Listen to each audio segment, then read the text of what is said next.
ध्यान ही नहीं रहा। क्लास में गई भी थी, वहाँ अपने रूम में बुक्स ला ले, लेकिन मार्कर नहीं ले।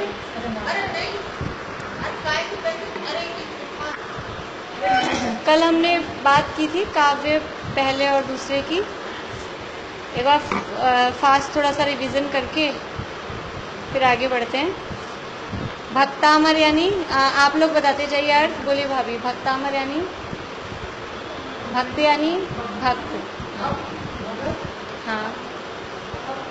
अमर मतलब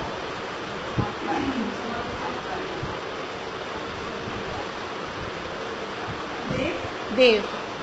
तो आपके भक्त जो देवतागण जो आपके भक्त हैं वो है भक्तामर। भक्तामर का अर्थ है आपके भक्त जो कौन है आपके भक्त? देवगण, देव। ठीक है। प्रणत बोलिए। प्रणत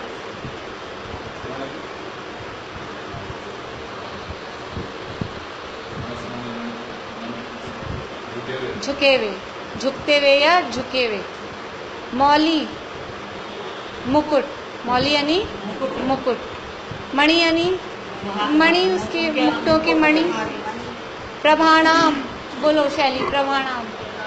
हाँ, प्रभाणाम यानी प्रकाशित नहीं, उनकी किरणें, प्रभा, चमक, किरण है ना। ये मुद्योतकम में से शब्द क्या बनेगा ममता? अभी शब्द क्या है? मुद्योतकम है कि यही उद्योतकम? मुद्योतकम नहीं है, प्रभाणाम। म जाएगा ऊपर, म जाएगा ऊपर, प्रभाणाम। और उद्योतकम, उद्योतकम यानी हाँ प्रकाशित करना, प्रकाशित होना, उद्योतकम। दलित बोलिए। दलित यानी नष्ट हो जाना, दल देना, दलन बोलते हैं, दलन या नष्ट करना। पाप तमो वितानम, पाप यानी तो पाप है, तम यानी राजेश आंटी, तम यानी अंधकार, और वितानम यानी बोले आंटी। हाँ, वितानम यानी उसका फैलाव, विस्तार या समूह, वो कहलाएगा वितानम। सम्यक यानी कौन रह गया? मम्मी जी आप बोलिए। सम्यक यानी सम्यक यानी भली प्रकार से, अच्छी तरह से। प्रणम्य बोलिए भाभी। प्रणम्य यानी होना अभी। प्रणम्य यानी नमस्कार करना, अच्छी प्रकार से नमस्कार करना, प्रणाम करना। जिन पाद युगम युगादार, जिन यानी जिनेंद्र भगवान। पाद युगम ये इकट्ठा शब्द है। पाद युगम यानी चलिए, चरण कमल नहीं, चरण युगल, कमल वर्णनी है ना। पाद युगम है ना, युगम यानी युगल, जोड़ा। तो चरण के दो हैं इसलिए पेयर है, तो आपके चरण युगल। युगादाओ बोलो। युगादाओ का हाँ, युग की आदि में यानी युग के प्रारंभ में। युगादा है शब्द और नीचे वालंबनम है, तो युगादा का तो बन जाएगा युगादाओ, और वालंबनम का हो जाएगा आलंबनम। ठीक है, युगादाओ आलंबनम। तो औ और आ मिलके वो वा बन गया उधर। ठीक है, युगादाओ। हाँ, आलंबनम का अर्थ भी पूछती हूँ। आलंबनम बोले। आलंबनम यानी सहारा, शरण भूमि, वो आलंबन, सहारा। भव जले, भव यानी बोलो ममता हवे बोलिए। भव यानी संसार, और जल यानी समुद्र, सागर। जल का अर्थ यहाँ सिंगल पानी नहीं है, जल का अर्थ समुद्र। पतिताम बोलिए आंटी। पतित जनों को मतलब हाँ, पतित का मतलब ऐसे वाले अपने यहाँ, जैसे वो वाला पतित नहीं, पतित मतलब उसमें डूबे हुए, गिरे हुए, संसार रूपी समुद्र में डूबे हुए। जनानाम यानी जीवों। अभी केवल शब्द अर्थ पूछ रही हूँ मैं, फिर अपन अर्थ बनाएंगे बाद में। यह संस्तुत है, यह यानी जिनकी, जिन स्तुति है आगे इसलिए जिनकी। संस्तुत है यानी स्तुति, स्तवन, स्तवन स्तुति।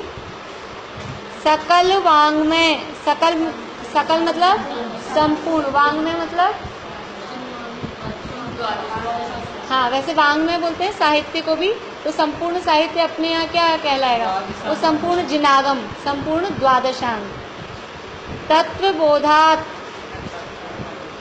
तत्वबोधात् यानी हाँ उनके तत्वों का ज्ञान होने से, उनका बोध होने से। ये बोधा, बोधात् दुधबूत, ये डैश लगा है ना, डैश लगा है, इसका मतलब है वो नीचे वाला वर्ड इससे जुड़ा हुआ है। ये तो लिखने में ऐसे 4-4 लाइन में लिखा है ना, तो बोधा दुधभूत है तो बोधात त बनेगा, हलंत वाला त, बोधात, बोधात।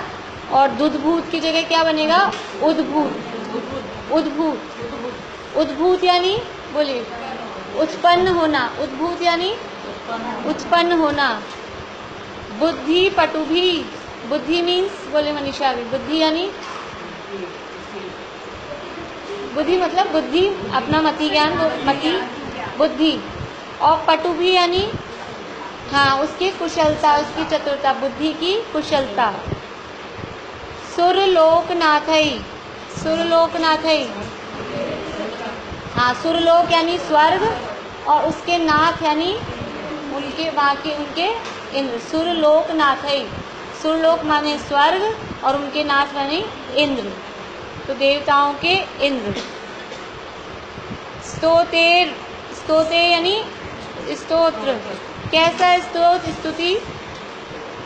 जगत तृतीय है, बोलिए जगत तृतीय है, तीनों लोक, तीन जगत, तीन जगत मतलब तीनों लोक। चित्त, चित्त बोलिए भाभी, चित्त का मन। हरई उदारई, हरई और उदारही, हरई, हरई उसके आगे विसर्ग, और ये संधि विच्छेद बता रही हूँ। हरई और उदारई, हरई रुदारई शब्द है, तो हरई और रुदारे के, रुदारे के रे का बन जाएगा विसर्ग हरई के आगे। और उदारई, हरई यानी हरने वाला, आकर्षित, हरने वाले का मतलब है आकर्षित करने वाला। और उदारई, उदार का अर्थ हाँ उत्कृष्ट, गंभीर, महान, वो उदार। उदार का अर्थ वैसा वाला उदार, वैसे उदार का अर्थ बड़ा भी होता है ना, बड़ा महान, वही है कि जिसमें बड़े महान गंभीर, जो उसके बड़प्पन नहीं, हाँ गंभीरता महानता के अर्थ में। तो वो स्तुति कैसी है कि बहुत उत्कृष्ट है, बहुत महान है, बहुत गंभीर, जिसमें भाव भरे हैं, ऐसी वो स्तुति है। स्तोषे, स्तोषे यानी स्तोषे, निश्चय से नहीं, स्तोषे का गलत लिख लिया आप लोगों ने। हाँ स्तोषे यानी स्तवन करना, स्तवन करना, स्तवन करना, स्तुति करना। वो स्तुति करूंगा ऐसा अर्थ आएगा ना, आगे बनेगा। किल अहम अपि, किलाहम अपि है, किल अहम अपि, किल मतलब निश्चय से, अहम यानी मैं, और अपि यानी भी, निश्चय से मैं भी। किल अहम अपि, तम उन, प्रथमम जिनेन्द्रम, प्रथम जो जिनेन्द्र भगवान है, पहले तीर्थंकर हैं, उनकी वो स्तुति मैं करूँगा। ये शब्दार्थ हो गए। निश्चय से, किल यानी निश्चय से, अहम यानी मैं, अपि यानी भी,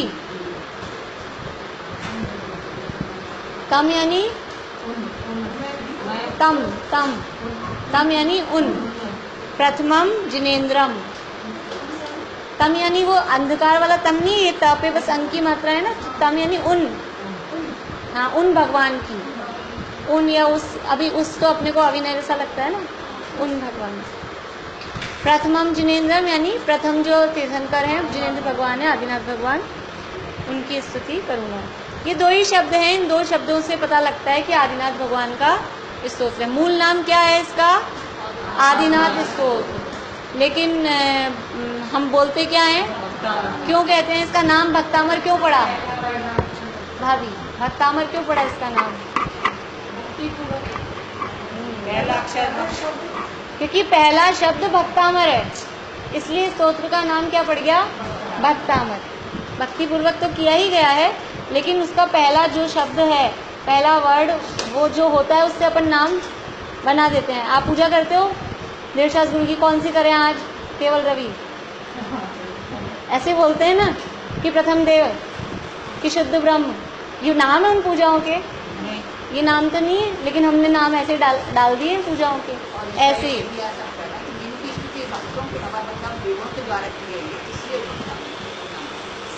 हाँ, कह सकते हैं, लेकिन मुख्य कारण वही है। जैसे देवागम स्तोत्र का भी इसीलिए देवागम है क्योंकि उसका पहला शब्द देवागम है।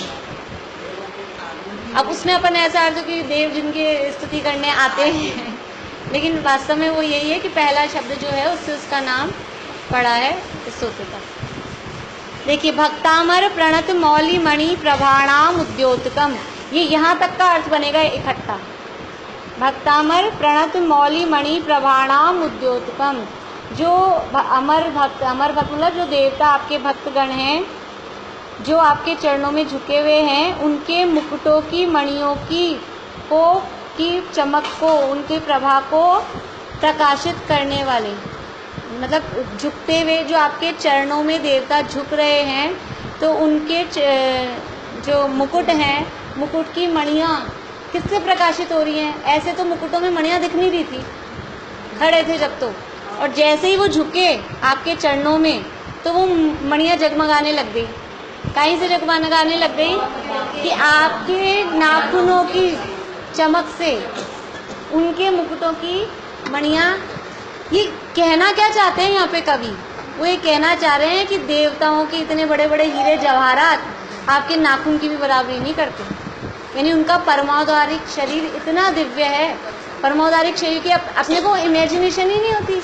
यहाँ पहली लाइन में उसकी इमेजिनेशन बता रहे हैं कि कितना, मतलब जिनका शरीर इतना, शरीर नहीं, उनके नाखून, पैर का, वो भी हाथ का भी नहीं, पैर के तो एकदम रफ होते हैं, नहीं होते पैर के नाखून, ज़्यादा रफ होते हैं, हाथ के तो फिर भी ठीक होते हैं। तो वो जो पैर का नाखून है ना, वो ऐसा है जो देवताओं के मुकुटों में जो मणियाँ लगी हुई हैं, मुकुट की मणि सबसे अच्छी होगी, सबसे टॉप पे होता है, सिर पे सबसे बढ़िया वाली मणि मुकुट में लगाएंगे भी, ऊपर सबसे अच्छा वही पहनेंगे ना अपन, और ये तो और भी सबसे मस्तक है। तो वो प्रकाशित किससे हो रही है? आपके शरीर में जो, हाँ, नाखून, मतलब आपके शरीर जो परमावतारिक है, और मतलब ऐसा दिव्य शरीर है, और उस दिव्य शरीर की पूरे की तो क्या बात करें, आपके पैर के नाखून से वो देवताओं की मणियाँ प्रकाशित होती हैं। ये भक्ति है, इसका नाम है भक्ति। इस तरह से स्तुति की गई भगवान की, अलंकारिक भाषा। फिर दलित पाप तमो वितानम, की जो पाप रूपी अंधकार था, उसका जो फैलाव हो रहा था, जो पूरे जगत में छा रहा था, समूह पाप के अंधकार का, यानी अब घोर अंधकार अभी छा गया। तो अब ये घोर अंधकार छा गया, वो किससे प्रकाशित होगा? वो अंधकार कैसे? तो वो भी आपके उससे, मतलब आपके माध्यम से, जैसे वो जो नाखून की चमक है, वो देवताओं के मुकुटों को प्रकाशित कर रही है, और वो अंधकार को भी दूर कर रही है, और आप जो स्वयं हैं वो पाप रूपी अंधकार को नष्ट करने वाले हैं। सम्यक प्रणम्य जिन पाद युगम युगादौ, जो युग के आदि में, युगम युगादौ, युगम यानी युग के, युगादौ यानी पाद युगम यानी उनके चरण कमल, और युगादौ यानी युग की आदि में। युग की आदि का मतलब भाभी, युग की आदि मतलब कौन से काल की स्टार्टिंग? हाँ, चौथे काल के प्रारंभ में। युग की आदि का मतलब पहला काल नहीं, हाँ, कर्म युग के प्रारंभ में कह सकते हैं, तो चतुर्थ काल के प्रारंभ में उनको सम्यक रूप, ऐसे जिनेंद्र भगवान को सम्यक रूप से प्रणाम करके। और कैसे आप जिनेंद्र भगवान? भव जले पतताम जनानाम आलम्बनम, जो संसार रूपी समुद्र में डूबते हुए जीव हैं, उनको आप आलम्बन स्वरूप हैं। तो यह भगवान के तीन विशेषण बताए भगवान के। पहला कि आप झुकते हुए देवताओं की मुक्तियों की मणियों को प्रकाशित करने वाले हैं, पाप रूपी समूह के अंधकार को नष्ट करने वाले हैं और संसार समुद्र में डूबते हुए जीवों को शरण है, आलंबन भूत हैं। ऐसे जो युग की आदि में हुए जिनेंद्र भगवान, उनको भली प्रकार से नमस्कार करके, अब नमस्कार करके क्या कर रहे हैं, नमस्कार करके, अब अपन नीचे लाइन से अगर इसको जोड़ लें, बीच का हटा दें, नमस्कार करके उन भगवान की मैं स्तुति करूँगा।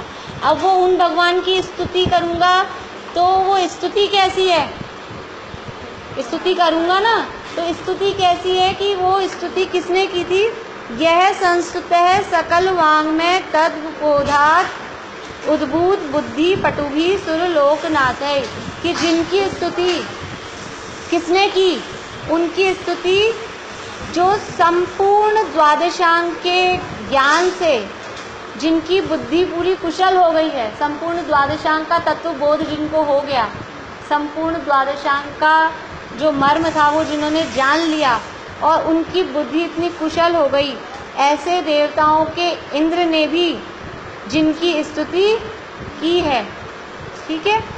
और वो स्तुति कैसी की है कि तीनों लोकों के चित्त को, तीनों लोकों के मन को, मतलब तीनों लोकों के जीवों के मन को हरने वाली है, आकर्षित करने वाली है। और ऐसी महान, मतलब जिनकी स्तुति इंद्रों ने, और वो इंद्र कैसा था, पूरा द्वादशांग का जिसको ज्ञान था, ऐसा तो वो इंद्र था। और वो स्तुति कैसी की उसने कि सारे तीन लोक के जीवों के मन को आकर्षित कर रही थी और कितनी महान गंभीर उसमें भाव भरे थे, ऐसी स्तुति उसने की थी। ऐसे जिनेंद्र भगवान की स्तुति किल अहम अपि निश्चय से, ऐसे उन प्रथम जिनेंद्र की स्तुति अहम अपि स्तोषे मैं भी करूँगा, करता हूँ। मतलब जो इंद्र था इतना बड़ा द्वादशांग का पाठी, उसने भी भगवान की स्तुति की, उसने भी भगवान की भक्ति की और इतनी महान भक्ति की। लेकिन मैं भी, वो आगे भी अल्पश्रुतम आएगा 4 नंबर का, लेकिन मैं भी ऐसे जिनेंद्र भगवान की स्तुति करना प्रारंभ कर रहा हूँ, यानी स्तुति करूँगा। तो यहाँ पे श्लोक में उन्होंने अपनी प्रतिज्ञा भी बता दी, हम करने क्या वाले हैं। इस तरह से मंगलाचरण भी किया, भगवान की विशेषताएं बताई और अपनी प्रतिज्ञा वाक्य भी इसमें दिया कि हम क्या करेंगे। देखिए, भक्तिवंत, हाँ ये मंगलाचरण यही है, समझ में आ गया आप लोगों को।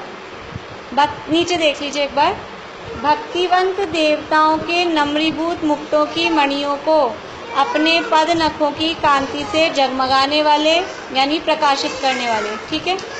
आ गई, भक्तामर प्रणत मौली मणि प्रभाणाम उद्योतकम, ये इतना लाइन का अर्थ हो गया। तथा पाप रूपी अंधकार के समूह का नाश करने वाले, दलित पाप तमो वितानम, वितान यानी उसका फैलाव, विस्तार। फिर उसके बाद में भव जले पतताम जनानाम आलंबनम, यानी संसार सागर में गिरे हुए पड़े हुए जीवों के लिए जगत जनों को आधारभूत। ये 3 हो गए भगवान के विशेषण, आदिनाथ भगवान के ये 3 विशेषण दे दिए, ठीक है। ये 3 विशेषताएं बता दी भगवान की। इसके बाद में बता रहे हैं, युग के आदि में यानी चतुर्थ काल के प्रारंभ में अवतरित हुए प्रथम जिनेंद्र आदिनाथ भगवान के चरण युगल को भली भांति सम्यक प्रणम, यानी भली भांति भक्ति पूर्वक प्रणाम करके, ऐसे तो वो भगवान हैं 3 विशेषताओं वाले, अब ऐसे भगवान के चरण युगल को प्रणाम करके मैं स्तुति करूँगा। लेकिन उससे पहले ये बता रहे हैं कि वो स्तुति किसने की थी, उनकी स्तुति की मैं, अपन ऐसे नहीं बताते कि जैसे कहीं कुछ साड़ी लेने जाओ तो वो दुकानदार बताता है ये वही वाली साड़ी है जो उसने पहनी थी, करिश्मा कपूर ने पहनी थी, ऐश्वर्या राय ने पहनी थी, ऐसे दिखाते हैं। तो हम उन्हीं की स्तुति कर रहे हैं जिनकी स्तुति किसने की थी, द्वादशांग के ज्ञाता, द्वादशांग का जिनको ज्ञान है, ऐसे स्वर्ग के देवताओं के जो इंद्र हैं, जिनकी स्तुति उनकी स्तुति जिनने की थी, मैं भी उनकी स्तुति करने वाला हूँ। तो भक्ति पूर्वक प्रणाम करके नतमस्तक होकर समस्त शास्त्रों के तत्व ज्ञान से जिन्हें बुद्धि कौशल की प्राप्ति हुई है, ऐसे देवेंद्रों के द्वारा तीनों लोकों के चित्त को हरण करने वाले महान गंभीर आशय वाले स्तोत्रों के द्वारा जिनकी स्तुति की है, उन्हीं प्रथम जिनेंद्र देव का मैं भी स्तवन करूँगा। अपन किसी को बताएं कि हम उसी गाड़ी में बैठे थे जिसमें नरेंद्र मोदी बैठ के गए थे ना वहाँ घूमने। मान लो अपन की सफारी वफारी में जाओ तो उनकी जीप चलती है। हाँ, हम उसी हेलीकॉप्टर में हम बैठे हैं, ये वही वाला है, ये वही वाली चेयर है, ऐसा महिमा बताते हैं ना। तो हम किन की स्तुति कर रहे हैं और कौन सी स्तुति कर रहे हैं कि वही वाली और उन्हीं की जिनकी स्तुति देवताओं ने भी की है। 3 बातें यहाँ पर है। एक तो भगवान की विशेषताएं, फिर देवों की विशेषताएं, देव कैसे हैं, देवता नहीं, इंद्र द्वार, साधारण में तो द्वादशांग का ज्ञाता होता है। तो वो देवेंद्र के इंद्र की विशेषता, पहले भगवान की विशेषता है 3, फिर इंद्र की विशेषता और स्तुति की विशेषता है वो 2। स्तुति कैसी है, तीनों लोगों के जीवों के चित्त को हरने वाली है और महान गंभीर भाव भरे हैं, भाव वाली है। इस तरह से 3 बातें यहाँ पर हो गई।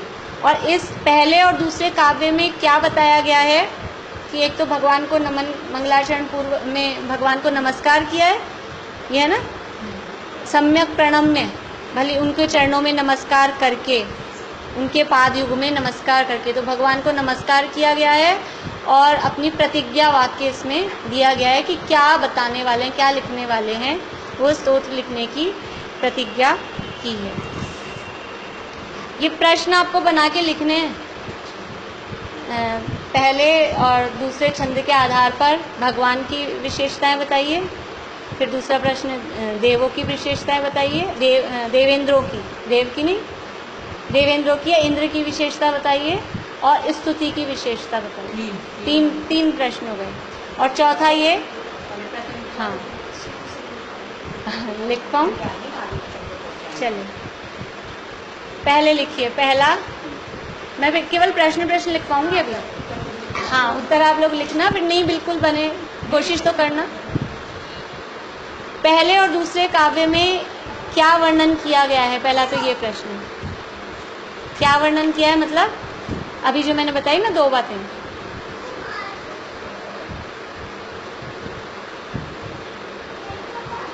पहले और दूसरे श्लोक में या काव्य में क्या वर्णन किया गया है, क्या आएगा इसका आंसर? पूरा नहीं लिखना है। हाँ, नमस्कार किया गया है, भगवान को नमस्कार किया गया है, भगवान, हाँ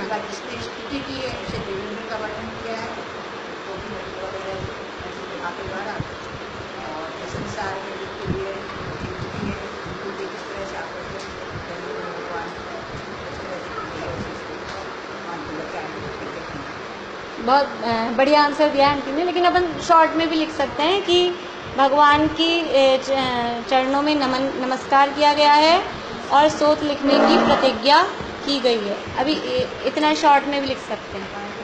और पहले और दूसरे छंद का भाव बताएं, तब वो सारी बातें फिर अपन लिख लेंगे, ठीक है। स्तोत्र लिखने की प्रतिज्ञा की गई, हाँ स्तोत्र लिख रहे हैं ना वो, कि उनकी स्तुति मैं करूँगा, तो स्तुति करने की प्रतिज्ञा की। हाँ मानतुंगाचार्य, हाँ अभी ये तो मैं काव्य की लिखा दी, इससे पहले भी 2-3 प्रश्न जो अपने कल परसों चल गई ना, मैं लिख के रखूँगी, कल फिर मैं लिखाऊंगी उन प्रश्नों को। दूसरा, पहले छंद में भगवान की क्या क्या विशेषताएं बताई गई हैं।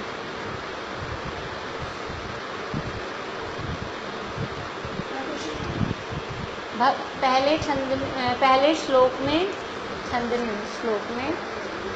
भगवान की क्या क्या विशेषताएं बताई गई है।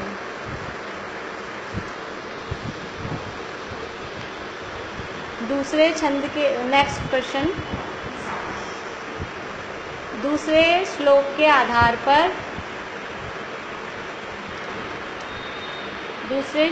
आधार पर इंद्रों की और उनके द्वारा की जाने वाली स्तुति की विशेषताएं बताइए।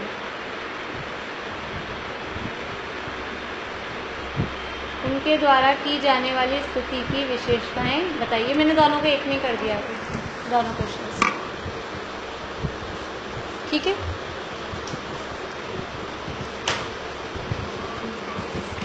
देखिए नेक्स्ट छंद देखते हैं अपन। अच्छा, ये बुलवाना भी था मुझे आप लोगों से।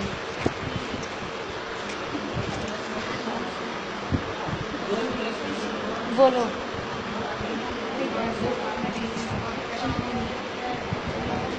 हाँ, बुद्ध्या विनापि विबुधार्चित पाद पीठ। बुद्ध्या यानी बुद्धि।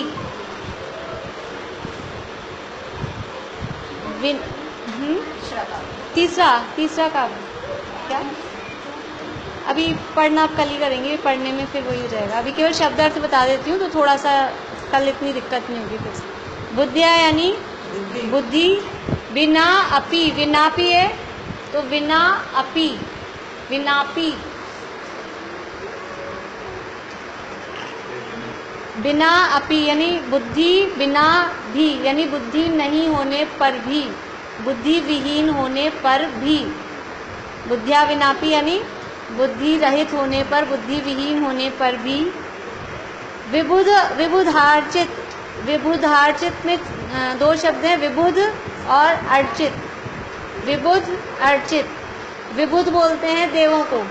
अभी इसमें अगर अपन ऐसे निकालना चाहे ना तो देवताओं के कौन कौन से पर्यायवाची आए हैं वो एक छांट लो। भगवान के लिए अभी आगे आगे आएंगे, ये तो अपन एक पेज अलग से बना लो कि भगवान के विशेषण संबोधन। कभी क्या बोलेंगे, कभी सुरलोकनाथ है, कभी मतलब वो है ना भूतनाथ है, कभी कुछ। हाँ, अलग अलग ऐसे भगवान के संबोधन है इसमें। तो हम ऐसे खोज सकते हैं कि रिसर्च अपनी अलग हो जाएगी कि पढ़ते पढ़ते ऐसा। तब देवों के लिए पिछले छंद उसमें क्या कहा था श्लोक में? अमर। अभी यहाँ क्या है? विबुध। अब विबुध अर्चित नहीं, विबुध। अब अर्चित तो पूजा की गई है, विबुध यानी देव। छोटे बच्चे वालों के लिए और आराम है कि हमको पर्यायवाची याद हो जाएंगे पढ़ाने में आसानी हो जाएगी। विबुध यानी देव, अर्चित यानी उनकी अर्चना की गई है, पूजा की गई है। अर्चित यानी देवों के द्वारा जो पूजित हैं, देवों के द्वारा जिनकी अर्चना की गई है। और पादपीठ, पादपीठ कहते हैं चरण पैर रखने का स्थान, वो क्या कहता है? पादपीठ। सिंहासन तो बैठने का जगह है, पर चरण भी जहाँ रहते हैं वो सिंहासन का ही एरिया समझ लो। पादपीठ का मतलब है कि सिंहासन या आपके चरण जहाँ पर हैं, तो चरण बैठेंगे तो सिंहासन पर ही आएंगे, तो पादपीठ मतलब सिंहासन जहाँ बैठते हैं। तो विबुधार्चित पादपीठ ये हुआ इतना, यानी देवों के द्वारा पूजित है जिनका सिंहासन, देवों के द्वारा पूजित है जिनका सिंहासन या पादपीठ। स्तोतुम यानी स्तुति करने के लिए, स्तोतुम स्तुति करने के लिए। समुद्यत सम्यक प्रकार से, उद्यत, उद्यत यानी मैं तैयार हुआ हूँ। समुद्यत यानी अच्छी तरह से तैयार हूँ, जैसे बोलते हैं ना कमर कस के, ऐसा अच्छी तरह से तैयार हुआ हूँ। मति ही विगत, मति ही विगत यानी मति यानी तो वही बुद्धि। विगत त्रप, मति के साथ विगत नहीं जुड़ेगा, मति तो बुद्धि है। इसमें क्या है कि ये लिखने के तरीके ऐसे, जो सब शब्द एक साथ हैं उनके बीच में तो लगाया डैश, और जो शब्द अलग अलग हैं वो लिखे हैं जुड़े हुए, तो वो पढ़ने में थोड़ा कंफ्यूज ऐसा लगता है। जो जुड़े हुए हैं वो उनका अर्थ जुड़े हुए होगा, और जो डैश लग रहा है उनका अर्थ अलग अलग होगा, लेकिन ऐसा नहीं है। जिनके बीच में डैश लगा है उनका अर्थ इकट्ठा है, और जो जुड़े हुए से दिख रहे हैं उनके अर्थ तो अलग अलग भी हो सकते हैं, एक साथ भी हो सकते हैं। तो मति तो अलग है, समुद्यत मति है। मति जुड़ रहा है किसके साथ? मेरी बुद्धि तैयार हुई है, समुद्यत मति। और विगत त्रपो अहम, विगत त्रप अहम, ये विगत यानी है निकल गया है, रहित हो गया है। विगत का अर्थ होता है चला जाना, निकल जाना। क्या निकल गया है, क्या चली गई है? त्रप बोलते हैं लज्जा, शर्म, लाज, लज्जा, शर्म जो भी। और अहम यानी मैं। तो मतलब क्या अर्थ है इसका? वो भाव तो सबको ख्याल में है कि मेरी बुद्धि कम है, फिर भी मैं अपनी लाजवाब सब छोड़ के, शर्म छोड़ के, बेशर्म होकर, सीधे सीधे शब्दों में कहें तो आपकी स्तुति करने को आ गया हूँ।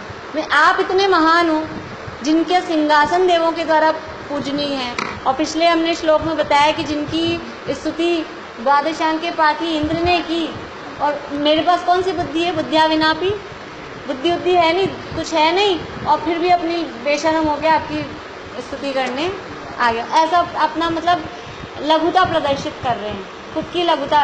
यद्यपि ऐसा है नहीं कि बुद्धि नहीं है, बुद्धि नहीं होती तो ऐसे शब्द लिख सकते हैं, बुद्धि की कोई कमी नहीं है, लेकिन फिर भी अपनी लघुता प्रदर्शित कर रहे हैं। नीचे वाले, हाँ हाँ, उसका भी मैं सोची थी हिंदी वाला पढ़ लेंगे, कल पढ़ेंगे। खुद के लिए कह रहे हैं कि मैं बुद्धिहीन हूँ, फिर भी मैं बेशर्म होकर, लाज शर्म छोड़कर आपकी स्तुति करने आया हूँ। ऐसे ये 2 लाइन में अपनी बात बता दी। अब नीचे की 2 लाइन में उदाहरण बताएंगे। ऐसे पूरे काव्य में ऐसे ही चलेगा, 2 लाइन में बात कहेंगे, 2 लाइन में उदाहरण देंगे, और उदाहरण सब नए नए होंगे, बिल्कुल अलग अलग, सब नए उदाहरण। अब कैसे कर रहा हूँ कि हे भगवान बुद्धिया विनापी, हे, अब ये तो विबुधार्चित पाद पीठ तो है उनका संबोधन कि हे देवों के द्वारा पूजित है जिनका सिंहासन है, ऐसे हे जिनेंद्र भगवान, देवों के द्वारा पूजित है सिंहासन जिनका, ऐसे हे आदिनाथ भगवान, बुद्धि नहीं होने पर भी, बुद्धिया विनापी, बुद्धि नहीं होने पर भी मैं लाज छोड़कर, अपनी शर्म छोड़कर और आपकी स्तुति करने के लिए अच्छी तैयार हो गया हूँ। ठीक है? कैसे, किस तरह से मेरी जो ये क्रिया है, ये जो मेरे कार्य है, ये कैसा है? मैं आपकी स्तुति कर रहा हूँ, ये मेरा कार्य कैसा है? बालम विहाय जल संस्थितम इंदु बिंबम, बालम यानी बच्चा, विहाय यानी छोड़कर, उसके अलावा, छोड़कर कहें या उसके अलावा कहें, विहाय मतलब है उसके अलावा। जलम संस्थितम, जल में स्थित। अब जलम संस्थितम के बीच में डैश लगा है ना, ये दोनों इकट्ठे हैं। जल में, जलम, बालम विहाय जल, हाँ जल, सॉरी, जल में यानी पानी में, संस्थितम यानी स्थित। संस्थित बिंदु दिख रहा है, बिंदु में से तो माँ निकलेगा हलंत वाला और शब्द बनेगा इंदु। इंदु किसे कहते हैं? चंद्रमा का पर्यायवाची शब्द है इंदु। तो बच्चे को छोड़कर जल में स्थित चंद्रमा के बिंब, चंद्रमा का बिंब यानी चंद्रमा का छवि, प्रतिबिंब, चंद्रमा का जो परछाई दिख रही है, चंद्रमा के प्रतिबिंब को, अब ये बिंब भी बिंबम है एक्चुअल में, नीचे से मन्य है ना, मन्य में बनेगा अन्य है, और आधा में चले जाएगा ऊपर बिंबम। अन्य है यानी अन्य, कह यानी कौन, इच्छति यानी इच्छा करेगा, जन यानी व्यक्ति, कौन व्यक्ति, कौन जीव, सहसा ग्रहीतुम एकदम से उसको ग्रहण करने के लिए, सहसा यानी अचानक से, एकदम से, ग्रहीतुम यानी ग्रहण। जैसे कि पानी में जो चंद्रमा का बिंब पड़ता है, प्रतिबिंब पड़ता है, तो समझदार पुरुष तो जानते हैं कि प्रतिबिंब है, कोई पकड़ने की कोशिश नहीं करता। तो बच्चे को छोड़कर कौन उस चंद्रमा के प्रतिबिंब को पकड़ने की कोशिश करेगा? ऐसे ही मेरे पास बुद्धि नहीं है, बुद्धि विहीन हूँ, फिर भी मैं आपकी स्तुति करने के लिए तैयार हुआ हूँ। तो ये मेरी ऐसी बाल चेष्टा है, जैसे कि वो बच्चे को शर्म वरम तो आती है, अभी अपन तो सोचे ऐसे कैसे पकड़ेंगे, अपने तो शर्म आएगी, बच्चे को शर्म नहीं आती, सोचता पकड़ लूँ। ऐसे ही मैं सोच रहा हूँ, बुद्धि नहीं है, फिर भी मैं सोच रहा हूँ आपकी स्तुति कर लूँ। लेकिन आपकी स्तुति, आप इतने महान, कहाँ मेरे द्वारा की जा सकती है। ये भगवान की महानता बता रहे हैं और अपनी लघुता बता रहे हैं।